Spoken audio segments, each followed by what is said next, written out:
Defining moments. Those moments that change your life forever.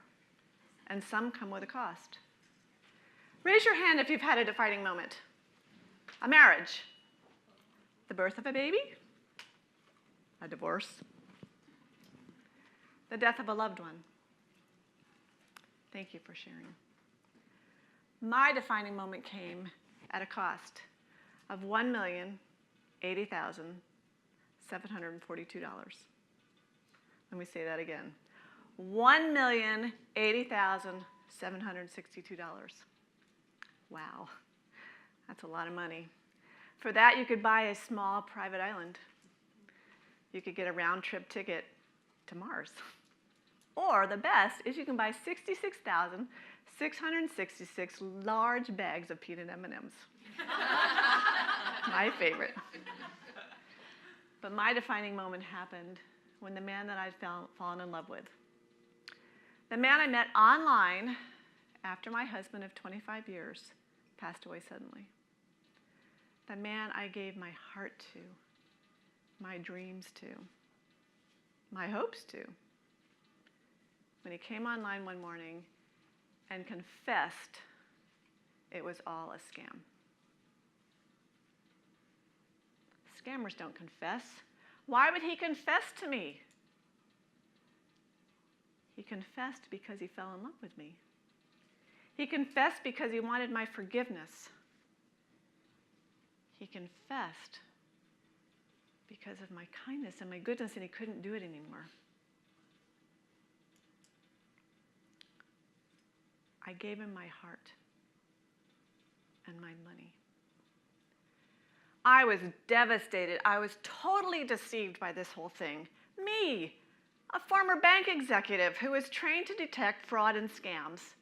Me, an Air Force officer, an intelligence officer, a captain who was trained to protect secrets of the United States. Me, a businesswoman and a damn Yankee. I never give money away. I gave him my heart, and he pulled all the strings. Frustrated with that, I went to the FBI. I told them my story, and they looked at me and said, Deb, there's nothing we can do for you. The FBI can do anything, right? And at that moment, I put up my mask, and I became the woman behind the smile. To the world, I was beautiful, I was fine. And inside, I was dying. We all have stories. We all have something that's happened to us. We've all felt ashamed and guilty by what we've done. What are we going to do with those stories? Are we going to hide them forever in our shame and in our guilt? Are we just going to hide? Are we going to put up that mask and not live an authentic life anymore? Maybe for a little bit, but not forever. It is time for us to stand up. It's time for us to speak up. We need to tell our stories so that we can help that sister or brother sitting beside us, because they may be going through the same defining moment and they're feeling alone. How are we going to do that? How are we going to stand up and speak up? What are we going to do? I have 7 steps. I'll take you through it. We're going to speak up, and we're going to seek authorities.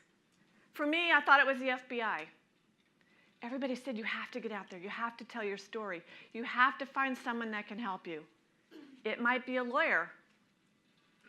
It might be the Postal Service. It might be the police. We have to seek out someone to help us, and then talk to someone. Trust someone enough. Your family members, your friends, trust them to talk to them about your story. If you hold it inside, you will never, ever get over it. Ever. That was the hardest thing for me to do. I talked to my friends at the Women's Prosperity Network. I opened up and got the courage to speak up at that point. But it was hard. You don't want to divulge. You don't want to open up. But you need to. Because the next thing is acknowledge what you did. Own your story. Take your power back by owning that story and telling it. again, you can't move forward. You might have been a victim to something. I certainly was. But you can't feel that way anymore. You need to stand up in your power and then write it down. I actually wrote a book, The Woman Behind the Smile. For me, it came from 4,000 pages of journal that I had kept through those 2 years. Because I thought our relationship would be my legacy, my family history. It was great. I was going to show my children one day how I met my wonderful new husband. And my 4,000 pages, instead of being family legacy, became evidence that the FBI didn't use, but it became evidence. Then do something about what happened to you. Don't stand there or wall around in your shame and your pity. Do something. Get out there. Get a passion. For me, it was helping one more woman that might have been scammed. I didn't want her to go through what I went through. So do something. And then I found out from an emergency room visit that I needed to drink water. Drink water. It's life in you. Drink water and keep going. And then become unstoppable. Do something daring. Inspire someone. Get out there and just do it. Give it your all. And then power, power, power. Nothing greater than power, power, power, right? Grab a parachute and jump. I literally did that out of a perfectly good airplane. My daughter and I jumped out of an airplane. I've walked on fire. I've eaten fire. Do something crazy. Climb to the top of a pole and leap for a trapeze. You might just catch it. Become unstoppable. So stand up, because it doesn't matter about my $1 million scam or your devastating divorce or your financial fiasco. We all have stories. We've all hidden something. But now is the time to stand up and speak up.